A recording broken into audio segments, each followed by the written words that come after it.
So in this segment, we're going to be talking about Boris Johnson warned he risks EU sanctions with an assault on the Human Rights Act. So this comes off the back of the Tories promising to change the Human Rights Act. This would potentially breach the Good Friday Agreement as well. So Britain risks sanctions from Europe over plans to water down the human rights protections. An assault on the Human Rights Act is at the heart of a Queen's speech billed by the Prime Minister as a chance for the post-Brexit UK to shake off the fetters of EU regulation and strike down human rights. Great stuff. And for the government to strike out on its own in areas ranging from animal welfare to gene editing and financial services. So essentially this is their big gambit into a lot of post-Brexit reforms.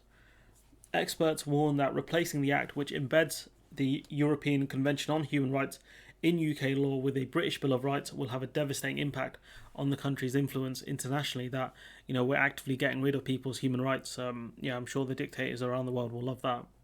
And they say it will force hundreds of Britons each year to take their cases to the European Court of Human Rights, as they did before the Human Rights Act's introduction in 1998. So the European Court of Human Rights is, I think, separate from the EU. It's a separate court. It's in Strasbourg, I think, yes, and in the International Court of the Council of Europe, which the UK is still a part of the Council of Europe. So before the Human Rights Act's implementation in the UK, people had to go to the European Court of Human Rights. So this is going to add massive costs to the British government as well, raising the prospect of repeated fines for UK government from the Strasbourg judges. It perpetuates the sense that the UK is arrogant and wants to go down its own individualistic track, the chair of the Law Society Human Rights Committee, Sue William, told The Independent. So evidently, this is the UK going against kind of the convention in Western Europe. In theory, a British Bill of Rights could be an opportunity to introduce new international rights, additional rights such as the right to a healthy environment, which is currently being debated by the Council of Europe. But obviously, we're not going to increase the rights, we're going to decrease them. That is the British way. But there aren't any proposals for additional rights in the proposals, just plans to erode what we already have. It will detract from our role as a perceived leader of international human rights, rule of law, and democracy. And you've got to think that Vladimir Putin would also love this as well, because he can point to the UK not being this great bastion that we pretend to be. We will end up with a dwindling international role by going off on our own course, which we already have done, to be fair. Our international stature has been dwindling quite dramatically outside of Ukraine. Tuesday's bill is expected to remove the requirement for UK courts to follow decisions made by the European Court of Human Rights. Now, the judges typically are good, but they might come up with their own rulings. Some of the judges are not great, especially in the lower courts. A move described as serious by Cambridge University professor of EU law, Catherine Bernard, that this idea that judges can make their own rulings outside of the precedents set by the European Court of Human Rights is not great, and the UK courts will try and overrule essentially the European Court of Human Rights. Future UK commitments to the ECHR was locked in as part of the post-Brexit trade and cooperation agreement with the EU in 2020 in what was seen at the time as a victory for Brussels. Could you imagine taking that as a victory? The idea that the UK will keep the the Human Rights Act. It's just madness. If the bill goes as far as it's been trialled, it shows a serious non-commitment to our obligations under that particular treaty that Professor Barnard, the Deputy Director of the UK and the Changing Europe think tank, has said. And this could be one of the things that leads to the EU scrapping the Trade and Cooperation Agreement. It would be ironic, given all we've done to undermine the Northern Ireland Protocol, if it's the Human Rights Act that does us in. In the end, the UK would not have to pull out of the ECHR, an option floated but ruled out by Justice Minister Dominic Raab to risk retaliation, she told the UKCE. So we wouldn't have to actively pull out of the European Human Rights Act if we wanted to reform it, I think. This is just wild. Dominic Raab he doesn't believe in the Human Rights Act. Something he said many years ago.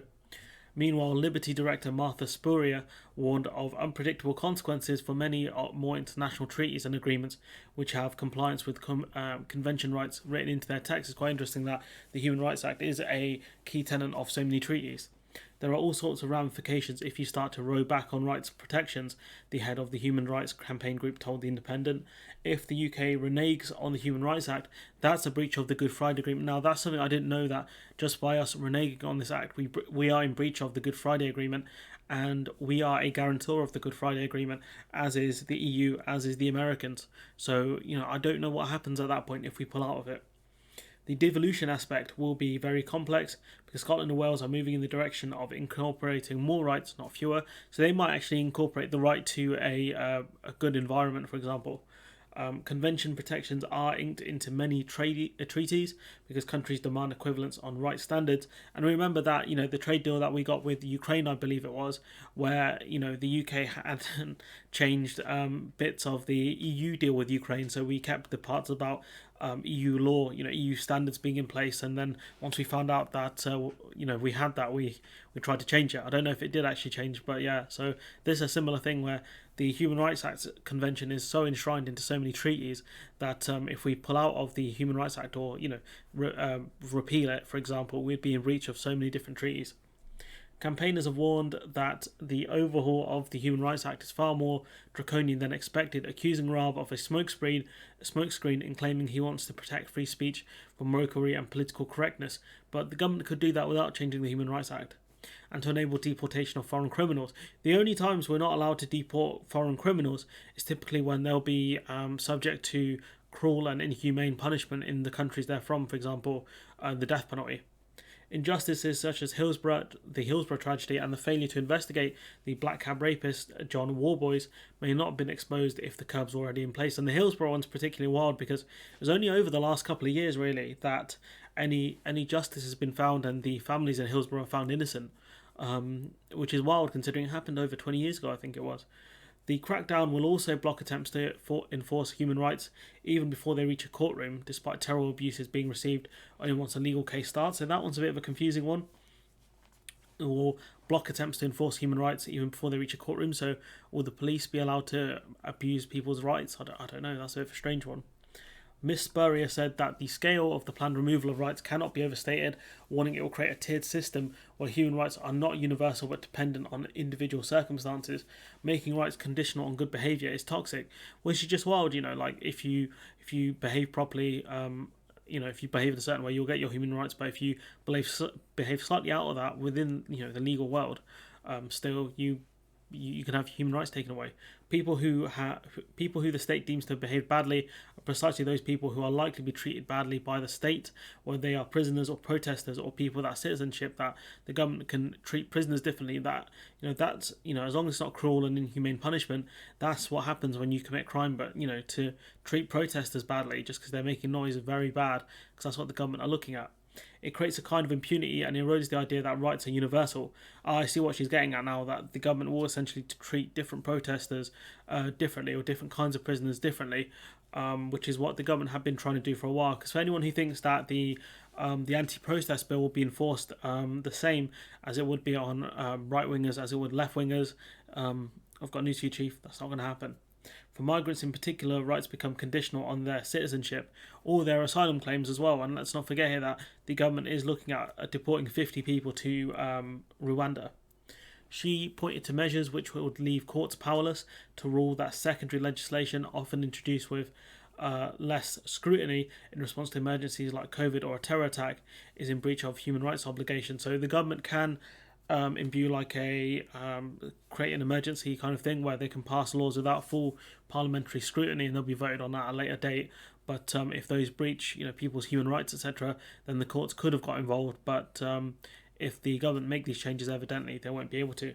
You can't do the whole global Britain spiel about democracy and the rule of law if at home you're removing basic human rights protections, she said. But the thing is, you kind of can, because every country does it. You violate human rights abroad or domestically, but then you talk about how bad another country is for breaking human rights. You just don't have as much credibility when you do so. Meanwhile, a group of 30 children's charities wrote to Raab, urging him to ditch his plans, which the director of the Children's Rights Alliance for England, Louise King, said will significantly weaken respect for children's human rights. Children's human rights who are typically abused anyways because they're allowed to be hit by their parents. You're not meant to leave a mark, but, parents. And the ability of children to hold the UK government and public bodies to account where rights have been infringed. Because obviously, children face more abuse typically than I think adults do. There are all sorts of crimes children are victim to, and it takes a lot longer for that to come out, especially when it comes to them living in a thing like foster care or in care homes, etc. It's very it can be very dangerous for kids because those places aren't monitored properly, and sometimes you hire people which should not be hired. But the state is responsible for that. And if this makes it harder for children to hold the state liable for their failings, then it's very concerning. Very concerning. There's not much more, there's a bit more actually. New legislation is expected to allow local authorities to double council tax on second homes which are not rented out, and to seize unused shops in the high street. So this is where the government will talk about the good aspects of this bill, and then they'll muddle it up with loads of bad things, horrible things, and I don't think this bit is a part of the Human Rights Act, possibly not. But this is a good thing, doubling council tax on second homes are not rented out. I'm fine. I'm absolutely fine with that. And to seize unused shops in the high street, I'm absolutely fine with that as well, because there are so many empty shops in different towns, depending on where you go. So that's fine. The rest of this article, not very good. And if it's the case that it breaches the human rights, it's the Good Friday Agreement and other treaties we have, that's very scary. Because at that point we could be sanctioned by the EU or even the US at that point, because we would be breaching the Good Friday Agreement, especially given who is the President of the United States of America, and given how deep the Irish issue cuts amongst the Democrat and Republican Party. But anyways, I'm going to leave it there. Let me know what you think in the comments below.